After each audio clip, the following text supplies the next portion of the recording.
Hello everyone. Medico learning के इस digital platform पे आपका हार्दिक स्वागत व अभिनंदन।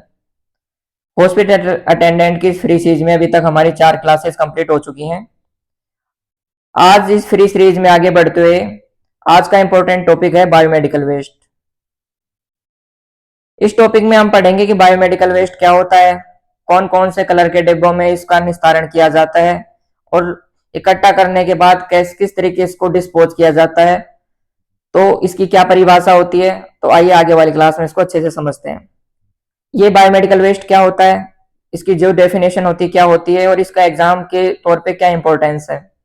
बायोमेडिकल वेस्ट एक ऐसा वेस्ट होता है जो हॉस्पिटल में ट्रीटमेंट करते समय, टीका लगाते समय और कोई भी प्रोसीजर करते समय जो कचरा निकलता है वो बायोमेडिकल वेस्ट कहलाता है।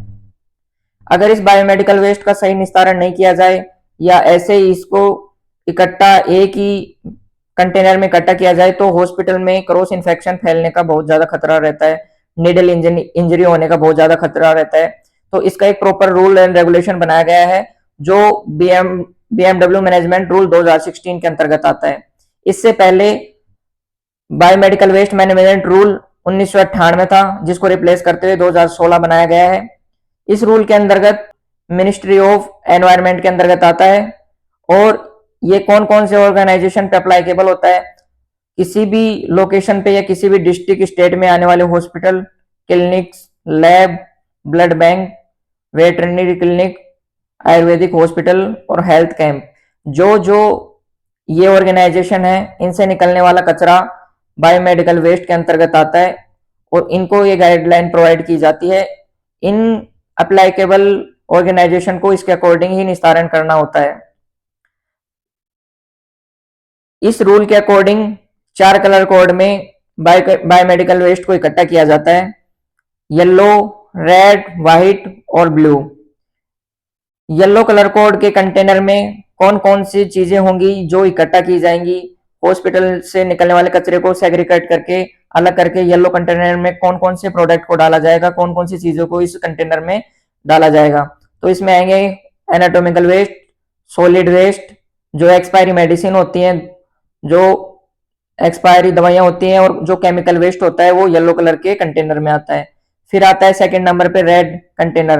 रेड कंटेनर में जो कंटेमिनेटेड रिसाइकल वेस्ट होता है, जैसे एक पेशेंट को किसी को कोई आईवी कैनुला लगाया गया है, ग्लव्स हुए, किसी पेशेंट को कैथेटर लगाया गया है, किसी पेशेंट को बोटल्स जैसे आरएल या किसी भी तरीके का फ्लूइड की जो खाली बोतलें हैं वो किस कंटेनर में आएंगी, वो रेड कंटेनर में आएंगी क्योंकि इनको रिसाइकल किया जा सकता है। रिसाइकल करके इनको इसके प्लास्टिक को वापस यूज किया जा सकता है, तो ये रेड कंटेनर में आएंगी। तो व्हाइट कंटेनर में कौन कौन सी चीजें आएंगी, जो शार्प होती हैं, जो नकुली होती हैं, जैसे कौन कौन सी, निडिल हुआ, सिरिंज हुआ।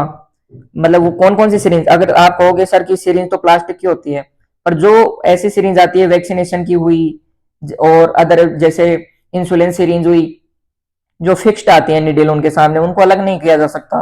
तो उनको शार्प कंटेनर में, जो व्हाइट कंटेनर होता है उसमें डिस्पोज किया जाता है। और जो हॉस्पिटल में ऑपरेशन के द्वारा टाइम पे यूज करने वाली ब्लेड्स होती हैं, तो कौन कौन सी चीजें हो गई इसमें, शार्प इंस्ट्रूमेंट, जैसे स्कैल्पल हो गया। स्कैल्पल क्या होता है, हॉस्पिटल में ऑपरेशन करके जिस इंस्ट्रूमेंट को, जिसमें ब्लेड लगाई जाती है, ब्लेड से जो चीरा लगाया जाता है उसको स्कैल्पल बोलते हैं। निडल हुई, सिरिंज हुई और ब्लेड्स हुई, तो इनको व्हाइट कंटेनर में डिस्कार्ड किया जाता है। फिर लास्ट में बचता है ब्लू कलर का कंटेनर। तो इस कंटेनर में कौन कौन से वेस्ट को सेग्रीगेट करके इकट्ठा किया जाता है। इस कंटेनर में ग्लास वेयर होते हैं, जो ग्लास के जो वाइल होती है, एम्पूल्स होते हैं। अब एम्पूल क्या होता है और वाइल क्या होती है वो आगे आने वाली क्लास में अपन अच्छे से समझेंगे। Broken ampoules, metallic body implants. Implants क्या होते हैं, जैसे कोई हड्डी फ्रैक्चर हो जाती है या कोई बॉडी में कोई अदर एक्सटर्नल कोई इम्प्लांट लगाया जाता है, उसको रिमूव करते हैं, तो उसको मेटेलिक जो इम्प्लांट्स होते हैं उनको भी ब्लू कलर के कंटेनर में डिस्कार्ड करते हैं। अब अच्छे से समझते हैं कि भाई येलो में क्या क्या चीजें होंगी, कैसे इसको, इस कचरे को कैसे अलग करेंगे और कहाँ कहाँ डिस्पोज करेंगे। तो येलो कलर में ह्यूमन एनाटॉमिकल वेस्ट आता है, जिसमें बॉडी पार्ट होते हैं, टिश्यू होते हैं, ऑर्गन होते हैं। और एनिमल एनाटॉमिकल वेस्ट में वेटनरी वेस्ट आता है। सॉलिड वेस्ट में कौन कौन से आएंगे, जैसे किसी पेशेंट की ड्रेसिंग की है, प्लास्टर को काट के हटाया गया है, कॉटन है, लीलन है, कोई फ्लूइड है जो एक्सपायरी हो गया है, एक्सपायर्ड और डिस्कार्डेड मेडिसिन है, और जो कोई साइकोटॉक्सिक ड्रग है उनको सभी को येलो कलर के कंटेनर में डिस्पोज करेंगे। और जो केमिकल वेस्ट है, यूज डिसइंफेक्टेंटेड है, यूज डिसइंफेक्टेंट केसेस बीटाडीन है, वो खुल गई, काफी दिनों से रखी है, या फिर वो एक्सपायरी हो गई, तो उसको भी येलो कलर के कंटेनर में डिस्कार्ड करेंगे, मतलब उसको उसी कंटेनर में इकट्ठा करेंगे येलो कलर के में। माइक्रोबायोलॉजी या हॉस्पिटल की लैब से निकलने वाला कचरा, और वो जो वैक्सीन होती है जो बची हुई, ब्लड बैग्स और अदर जो एनाटॉमिकल वेस्ट है उसको येलो कलर के कंटेनर में इकट्ठा करते हैं। अब बात आती है इसको कैसे इसका ट्रीटमेंट करते हैं। इसको इंसिनेरेशन करते हैं, जला देते हैं, और डीप ब्रूलर मतलब इसको गहरा गड्ढा खोद के इनको दबा दिया जाता है और डिस्पोज होने के लिए छोड़ दिया जाता है। सेकंड नंबर पे आता है रेड कलर का कंटेनर। अब इसमें मैं मतलब मैंने ऊपर बता दिया आपको, पर अब जो बता रहा हूँ ये डिटेल से बता रहा हूँ कि रेड कलर के कंटेनर में कौन कौन सी चीजें को इकट्ठा किया जाता है और इकट्ठा करने के बाद इसको आगे डिस्पोज करने की क्या प्रक्रिया रहती है। तो इसमें क्या क्या आता है, कंटेमिनेटेड रिसाइकल वेस्ट। अब रिसाइकल क्या होता है, अब रिसाइकल का आपको सिंबल पता होगा कि ऐसा एरो बना हुआ आता है एक सर्किल में। इसका मतलब होता है कि ये चीज वापस यूज में लाई जा सकती है, इसको ऑटोक्लेव करके या इस पे ऐसी कोई किरण डाल के इसके जो माइक्रो ऑर्गेनिज्म है ये इन्फेक्टेड हुआ है उसको खत्म करके इसको वापस यूज में लाया जा सकता है।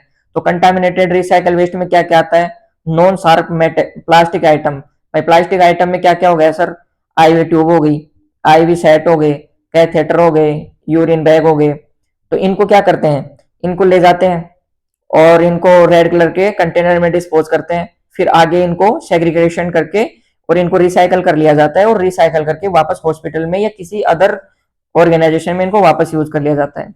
ग्लाउज हुआ और सिरिंज हुई। ग्लाउज कौन से आएंगे, अब ग्लाउज तो येलो में डाल रहे थे सर, जो सर्जिकल एग्जामिनेशन में यूज हो रहे हैं वो ग्लाउज रेड कलर के कंटेनर में आएंगे। और कौन कौन सी चीजें आएंगी, सिरिंज विदाउट निडल। अब ये क्वेश्चन बनता है कि भाई विथ निडल कौन से कंटेनर में आएंगी और विदाउट कौन से कंटेनर में आएंगी।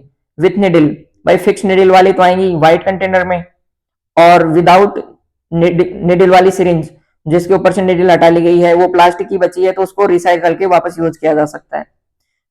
कंटामिनेटेड प्लास्टिक बोतल और ड्रेनेज बैग। वह प्लास्टिक बोतल कौन सी होगी, जो फ्लूइड यूज में लेते हैं हॉस्पिटल में, एनएस, आरएल, डेक्स्ट्रोज, जो चाहे D5 हो, D10 हो, D25, कोई भी किसी भी प्रकार की जो प्लास्टिक की फ्लूइड की बोतल है, कांच की नहीं होनी चाहिए बस, वो बोतल भी रेड कलर के कंटेनर में डिस्कार्ड करेंगे। उनको आगे डिस्कार्ड करने के बाद में उनका कैसे ट्रीटमेंट करेंगे, कैसे डिस्पोजल करेंगे। तो ट्रीटमेंट करते समय इनको ऑटोक्लेविंग करते हैं और माइक्रोवेविंग करते हैं। माइक्रोवेविंग क्या होता है, इसको माइक्रोवेविंग में इन पे रेस डाली जाती है, किरणें डाली जाती है जिनकी इनको माइक्रो ऑर्गेनिज्म और जो इन्फेक्टेड होती हैं ये इनको इन्फेक्शन खत्म हो जाता है। फिर इनको श्रेडिंग करके और रिसाइकल वापस कर लेते हैं। श्रेडिंग का मतलब होता है इनको छोटे छोटे टुकड़ों में कट करके और वापस इससे इन प्लास्टिक से कुछ भी वापस बना के इनको रीयूज कर लिया जाता है। अब आता है थर्ड नंबर पे white container. White container short में ऊपर वैसे डिस्कस कर लिया था। फिर भी इसमें कौन कौन सी चीजें आती है, शार्प निडल, यूज निडल हुई, सिरिंज विथ फिक्स निडल मैंने बताया आपको ऊपर, मेटेलिक शार्प सर्जिकल ब्लेड हुई, स्कैल्पल हुआ जो ऑपरेशन के समय या फिर किसी भी प्रोसीजर में जो ब्लेड यूज करते हैं उनको, जो स्टील की बनी होती है, मेटल की बनी होती है, या कोई भी शार्प इंस्ट्रूमेंटल है, वो इसको व्हाइट कलर के कंटेनर में डिस्कार्ड करेंगे। यह कंटेनर पंचर प्रूफ होता है क्योंकि अगर किसी भी इसको कैरी करके ले जा रहा है, कोई भी जो बायोमेडिकल वेस्ट को उठा रहा है, कैरी कर रहा है, वो चाहे हॉस्पिटल अटेंडेंट हो या कोई अदर कर्मचारी हो, अगर वो पंचर प्रूफ नहीं होगा तो उसको निडल इंजरी हो सकती है। अगर कोई इन्फेक्टेड निडल अगर उस एम्प्लॉय को या किसी भी हॉस्पिटल अटेंडेंट को लग गई तो वो भी उसी बीमारी से या फिर उसको अदर हेपेटाइटिस, HIV इन्फेक्शन होने के चांसेस होते हैं। तो इसको इस कंटेनर को पंचर प्रूफ बनाया जाता है, लीक प्रूफ बनाया जाता है और टेम्पर प्रूफ बनाया जाता है। ये व्हाइट कलर का होता है।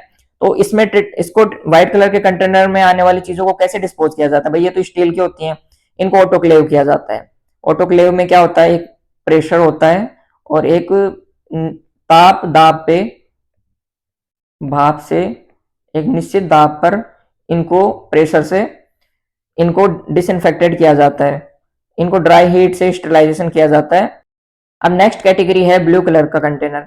ब्लू कलर के कंटेनर में कौन कौन सी चीजें आएंगी, कौन कौन से हॉस्पिटल वेस्ट का कलेक्शन किया जाएगा। इसमें जो सिंपल से याद रखना, ब्लू से जो ब्रोकन ग्लास है और जो वायल्स होती हैं, हॉस्पिटल में जो एम्पुल्स होते हैं, एम्पुल में जिनमें दवाइयाँ आती हैं, वायल्स में दवाइयाँ आती हैं, जो ग्लास स्लाइड होती है, मैंने स्लाइड बताया आपको कि स्लाइड वो होती है जिसमें किसी भी तरीके की जो कैंसरस सेल्स है उनकी ग्रोथ देखने के लिए या कोई भी माइक्रोस्कोपी करने के लिए जो स्लाइड्स बनाई जाती हैं, स्लाइड शीशे की बनी होती हैं, इनको माइक्रोस्कोपी के लिए यूज में लिया जाता है।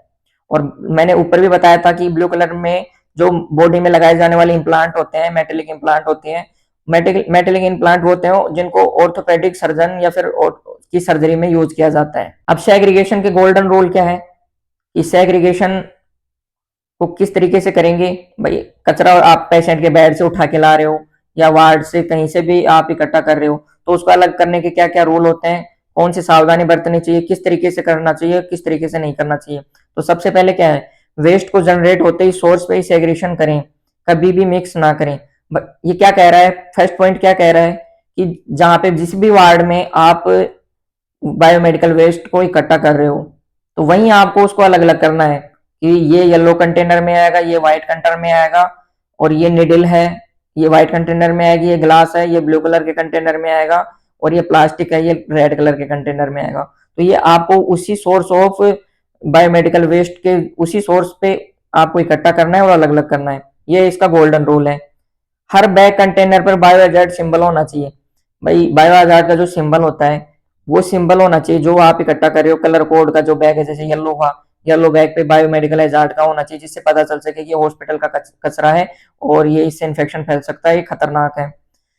जब बैग, कोई भी बैग, थर्ड फोर्थ, ये इंपॉर्टेंट क्वेश्चन है,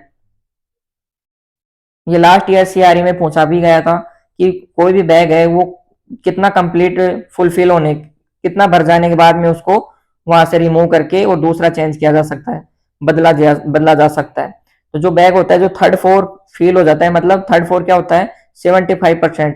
कोई भी बैग 75% भर जाता है, भरने तक उसका यूज करें, उसके बाद उसको सील करके और दूसरे बैग को चेंज कर दें। अब नेक्स्ट पॉइंट क्या कह रहा है, शार्प कंटेनर और puncture proof, leak proof, tamper proof होना चाहिए। अब जो शार्प कंटेनर कौन सा था, मैंने बताया आपको व्हाइट कलर का, जिसमें निडल और अदर चीजें जो यूज कर रहे थे, वो कहाँ होनी चाहिए, वो शार्प कंटेनर जो पंचर प्रूफ कंटेनर में होने चाहिए। अब पीपी का यूज करना चाहिए। पीपी क्या, मैंने पहले लास्ट क्लास में पढ़ाया था, पर्सनल प्रोटेक्टिव इक्विपमेंट। इसमें क्या क्या आता है, ग्लव्स, मास्क, एप्रोन। अब इनसे क्या है कि जो इकट्ठा करने वाला है उसको भी इन्फेक्शन होने के चांसेस होते हैं ना, तो उसको भी एक, मतलब जैसे आप जॉब कर रहे हो, हॉस्पिटल अटेंडेंट ही हो आप, अगर आप वहां पे कोई कचरा आप डिस्पोज कर रहे हो या फिर वहां से उठा रहे हो तो आपकी भी तो सेफ्टी होनी चाहिए ना। तो एक गोल्डन रूल क्या कहता है कि आपको पीपीई का यूज करना है, personal protective equipment like gloves, mask और एप्रोन जो भी है उसका यूज करके, और आपको तभी बायोमेडिकल वेस्ट को हैंडल करना है। हर हेल्थ केयर फैसिलिटी में बारकोड सिस्टम फॉलो करना है। अब ये आप जैसे ही आपका सेग्रीगेशन जहां ड्यूटी लग रही है वहां तक की होता है, इससे आगे जो गोल्डन रूल है वो आपके लिए नहीं है, पर हर जो बायोमेडिकल वेस्ट कंटेनर होता है उसको बारकोड की तरह बारकोड लगाकर उसको सिस्टमेटिक फॉलो किया जाता है। अब क्या नहीं करना चाहिए, सेग्रीगेशन करते समय कौन कौन से रूल्स का ध्यान रखना चाहिए वो तो पढ़ लिया। अब कौन कौन सी मिस्टेक नहीं करनी चाहिए, यूज नीडल को कभी भी रिकैप या हाथ तोड़ मोड़ नहीं करना चाहिए। कोई नीडल होती है उसके आगे सिरिंज लगी होती है, आपने किसी पेशेंट का मेडिकेशन किया, उसको दवाई लगाई या नर्सिंग स्टाफ ने लगाई या डॉक्टर ने लगाई, आपको उसको डिस्पोज करने के लिए बोला गया है, आप उसको रिकैप मत करो।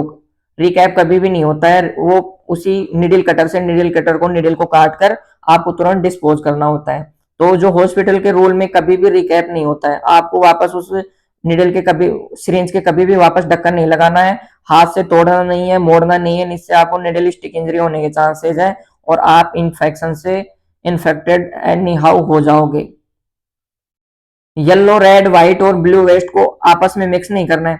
मैंने बताया कि सेग्रीगेशन जहां से ओरिजिनेट हो रहा है, ओरिजिन का मतलब होता है जहीं से, जिस सोर्स से निकल रहा है, वार्ड है, लेबोरेटरी है या कहीं भी रिसर्च ऑर्गेनाइजेशन है, जहां से भी निकल रहा है तो उसको अलग अलग वहीं सेग्रीगेट करना है कि ये नॉर्मल कचरा है, ये ब्लू कलर के के कंटेनर में जाएगा।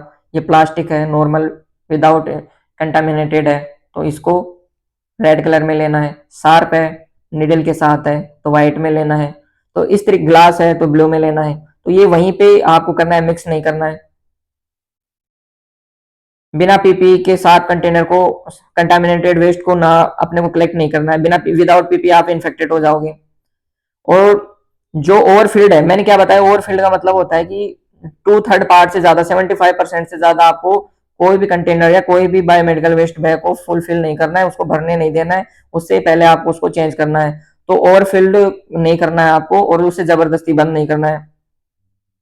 अब बात आती है कि भाई इसका डिस्पोज आपने इकट्ठा कर दिया, वार्ड से तो उठा दिया और कहीं पे भी खुला रख दिया, तो इस वेस्ट को खुले में कहीं पे भी ड्रेन में कभी भी ना फेंके, क्योंकि ये साइकोटॉक्सिक होता है। किसी को आगे अदर पर्सन या किसी भी वेटनरी या किसी भी पेशेंट या किसी भी पशु पक्षी के कांटेक्ट में आएगा तो उसको इन्फेक्टेड करेगा, जिससे आगे बीमारी फैलने का चांसेस होता है। तो इसको खुले में नहीं रखना है, कहीं फेंकना नहीं है खुले में, और इसको एक प्रॉपर प्रोसीजर के अकॉर्डिंग 75% कंप्लीट होने के बाद इसको कंप्लीट सील करना है।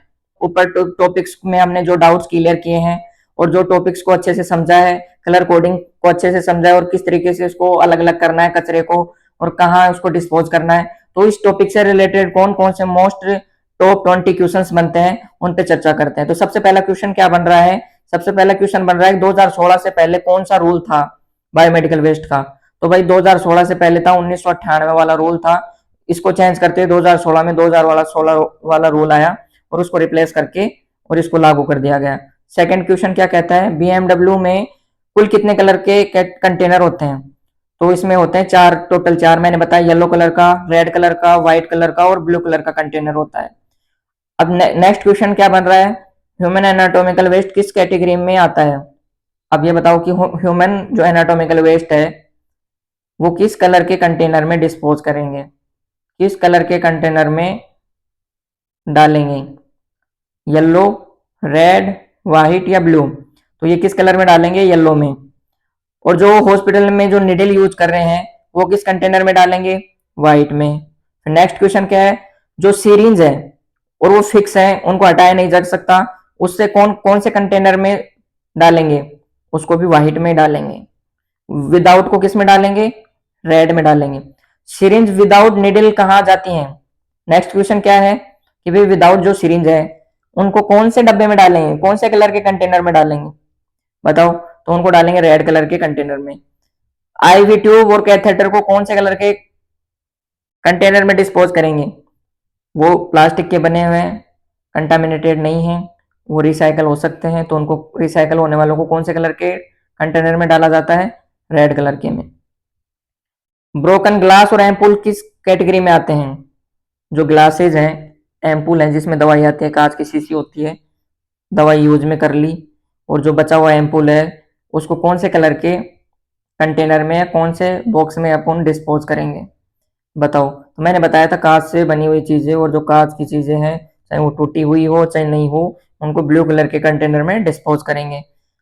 अब नेक्स्ट क्वेश्चन क्या कह रहा है कि जो ऑर्थोपेडिक डॉक्टर या सर्जरी करते टाइम जो मेटेलिक जो इम्प्लांट रिमूव कर रहा है, हटा रहा है, उस इम्प्लांट को कौन से कलर के में डिस्पोज करेंगे। मैंने बताया था स्कैल्पल हुआ, ब्लेड्स हुई, और जो इम्प्लांट्स थे उनको उसको ब्लू कलर के कंटेनर में डिस्पोज करेंगे। तो इसका आंसर क्या होगा, ब्लू कलर का कंटेनर। अब 10th नंबर का क्वेश्चन क्या बन रहा है, येलो कलर का वेस्ट का मेन ट्रीटमेंट क्या है।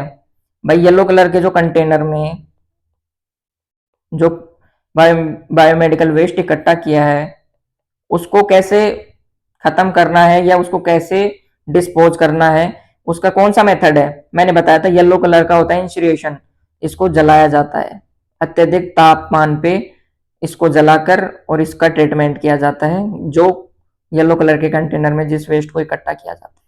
अब 11th नंबर पे क्या है, रेड वेस्ट का मेन ट्रीटमेंट क्या है। अब ये सेकंड क्वेश्चन यही बन रहा है कि येलो वाले का तो इंसिग्रेशन कर दिया आपने, जला दिया, अब रेड में इकट्ठा हुआ उसका क्या कर रहे हो आप, तो उसका होगा ऑटोक्लेविंग और माइक्रोवेविंग।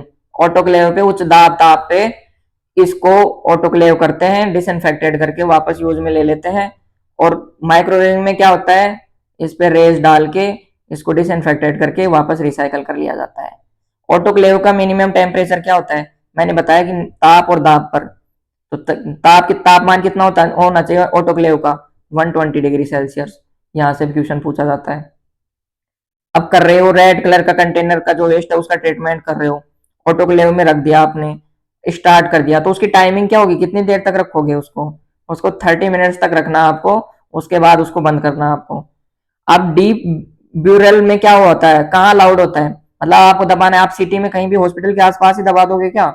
जो तो कहाँ करना है इसको, सिर्फ रूरल और जो रिमोट एरिया जहाँ पे आना जाना बहुत कम होता है और इन्फेक्शन फैलने का खतरा बहुत कम होता है, वहीं पे आपको खड्डा खोद के गहरा और वहां दबाना है आपको बायोमेडिकल वेस्ट को।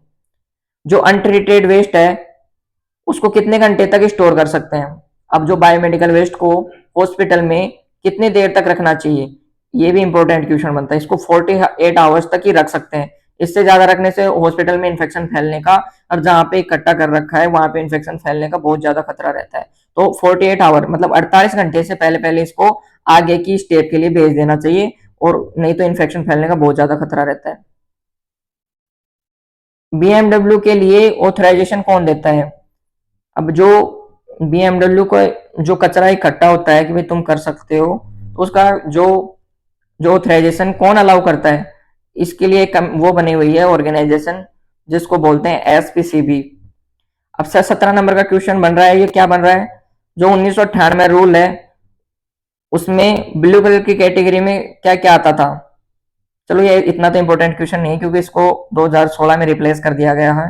2016 के रूल के अकॉर्डिंग बीएमडब्ल्यू रूल 2016 के अकॉर्डिंग रिप्लेस करने के बाद पुराने से क्वेश्चन बहुत कम आते हैं। फिर भी इसमें आएगा शार्प जो इंस्ट्रूमेंट है या फिर कोई कचरा है, वो ब्लू कलर की कैटेगरी में आता था पहले। नेक्स्ट जो इंपॉर्टेंट क्वेश्चन है वो 18 नंबर का है, जो क्या कह रहा है कि ऑक्यूपायर की मेन रेस्पॉन्सिबिलिटी क्या होती है? जो कचरा इकट्ठा कर रहा है, वो चाहे हॉस्पिटल अटेंडेंट हो या फिर हॉस्पिटल अटेंडेंट के बाद में जो आगे कोई इस प्रोसेस को कर रहा है, तो उसकी क्या रेस्पॉन्सिबिलिटी होती है?